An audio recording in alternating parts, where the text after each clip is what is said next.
અમરેલીમાં ભારતીય જનતા પાર્ટીના પૂર્વ સાંસદ નારણભાઈ કાછડિયાએ આજે જે પોતાનો રોષ વ્યક્ત કર્યો છે, આ તકે હું ભારતીય જનતા પાર્ટીના પૂર્વ સાંસદને ખૂબ હૃદયપૂર્વકના ધન્યવાદ અને અભિનંદન પાઠવું છું, કારણ કે એમણે સત્ય લોકોની સામે લાવ્યા કે ભારતીય જનતા પાર્ટીની અત્યારની આંતરિક પરિસ્થિતિ શું છે. જે ગઈકાલની ઘટના થઈ કે જેમાં જયેશભાઈ રાદડિયાની જીત થઈ, એમાં પણ હું અભિનંદન આપીશ માનનીય દિલીપભાઈ સંઘાણીને કે જેમણે ભારતીય જનતા પાર્ટીથી ઉપર ઉઠીને જે સત્યનો સાથ આપવો જોઈએ આપ્યો ને જયેશભાઈ રાદડિયાની જીત થઈ. ખેર આ તો એમનો આંતરિક મામલો છે, પણ જે પ્રમાણની પરિસ્થિતિ અને કકળાટ અત્યારે ભારતીય જનતા પાર્ટીમાં ઉદ્ભવ થઈ રહ્યો છે, ત્યારે હું હંમેશાથી કહેતી આવી છું કે હાથના કર્યા હૈયે વાગે છે. જે આ એ જ ભારતીય જનતા પાર્ટી છે કે જેણે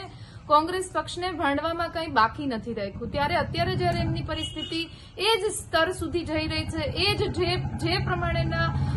સ્ટેટમેન્ટ કોંગ્રેસ પાર્ટી માટે ભારતીય જનતા પાર્ટીના અનેક નેતાઓએ આપેલા હતા, આ તકે હું એમને વિનંતી કરું છું કે અત્યારની જે ભારતીય જનતા પાર્ટીની પરિસ્થિતિ છે એના માટે પણ એ જ પ્રકારના સ્ટેટમેન્ટ લોકોની વચ્ચે આવીને મીડિયાની સામે આવીને આપે, એવો હું આપ સૌના મીડિયાના માધ્યમથી અનુરોધ ભારતીય જનતા પાર્ટીના એક નેતાઓને કરું છું. ધન્યવાદ.